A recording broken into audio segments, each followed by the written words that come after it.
Hello friends, welcome है आपका मेरी नई वीडियो में। आज की कहानी कुछ इस तरह की है कि एक आदमी एक गांव में रहता था। गांव में कुछ ही घर थे, ज्यादा घर नहीं थे। उसके साथ में ही एक आदमी रहता था जो रोज जॉब पे जाता था।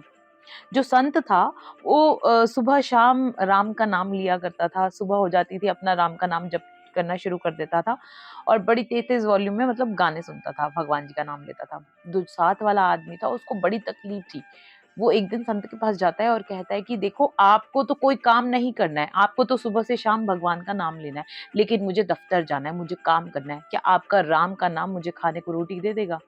तो संत एक बार के लिए मुस्कुराता है और कहता है, हाँ देखो, जैसे मैं रोटी खा रहा हूँ वैसे तुम्हें भी रोटी मिल जाएगी। तो वो आदमी कहता है, ऐसा हो ही नहीं सकता कि आपके राम राम का नाम मुझे रोटी दे देगा।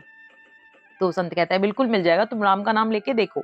तो जो आदमी था वो शर्त लगा लेता है, कहता है, हाँ हाँ बिल्कुल बिल्कुल, मैं आज आपके साथ शर्त लगा लेता हूँ कि आप मैं पूरा दिन राम का नाम लूंगा और मैं ये प्रण लेता हूँ कि मैं रोटी नहीं खाऊंगा। देखते हैं राम का नाम मुझे रोटी खिला पाएगा कि नहीं खिला पाएगा। तो संत कहता है, हाँ ठीक है, चलो देखते हैं आज हम। तो इस तरह से वो सुबह से शाम वहीं बैठ जाता है कि राम का नाम लेना चालू करता है। संत भी देखता रहता है और वो अपने घर इसलिए नहीं जाता ये सोचकर कि अगर मैं घर जाऊंगा तो मेरी माँ और मेरी वाइफ, मेरी पत्नी मुझे जबरदस्ती खाना खिला ही देगी, तो मैं आज यहाँ से हिलूंगा नहीं। जब उसको थोड़ा सा डिस्टरबेंस होने लगता है तो वो जंगल की ओर चला जाता है, ये सोचकर कि कोई ऐसा होगा, मेरा बेटा आ जाए, चाहे संती मुझे जबरदस्ती खिलाने लग जाए, तो मैं बिल्कुल भी नहीं खाने वाला। आज मैं पूरा दिन सिर्फ राम का नाम लूंगा। जंगल में जाता है। जंगल में वो पेड़ के नीचे बैठ जाता है। तो उसके बाद वो कुछ आहट सुनता है। आहट सुनता है, वो देखता है कि कुछ व्यापारी का समूह उस तरफ आ रहा होता है और वो काफी सारा खाना वाना अपने साथ मतलब लेके आ रहे होते हैं पकाने वकाने के लिए, क्योंकि काफी देर का सफर होता है शायद उनका। तो वो सोचता है कि इसकी इतनी अच्छी खुशबू है, मैं पेड़ के ऊपर बैठ जाता हूँ जाकर, वरना मेरे को ना भूख लगाएगी देखकर। तो वो पेड़ के ऊपर जाके बैठ जाता है। तो जो व्यापारी का समूह होता है वो उसी पेड़ के नीचे अपना लगाते हैं पूरा सामान और खाना पकाना शुरू कर देते हैं।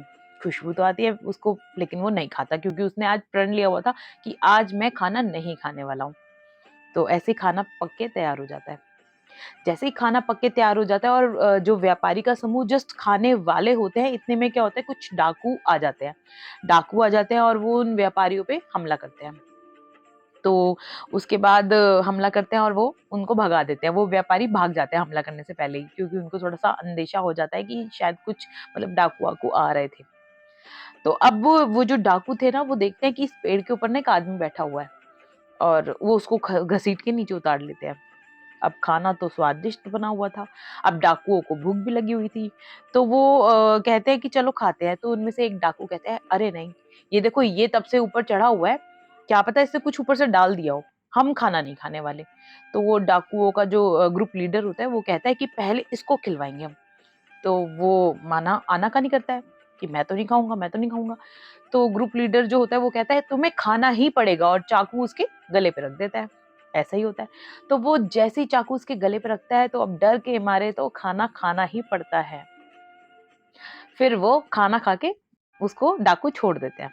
वो अपने घर आता है और संत को कहता है कि संत, मतलब आज मैं आपके राम नाम को मान गया कि भगवान ने अगर कह रखा है या मान रखा है कि इसको खाना खिलाना ही है, तो वो इंसान मेरे नाम से खाना खाएगा ही, चाहे परिस्थिति टेंशन कुछ भी हो।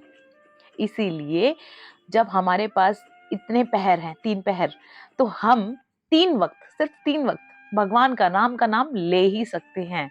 राम का नाम एक ऐसी औषधि है जो हमारी पूरी बॉडी में जाकर ना बहुत अच्छा काम करता है। तो आप भी आज लेके देखिए भगवान का 3 टाइम राम नाम,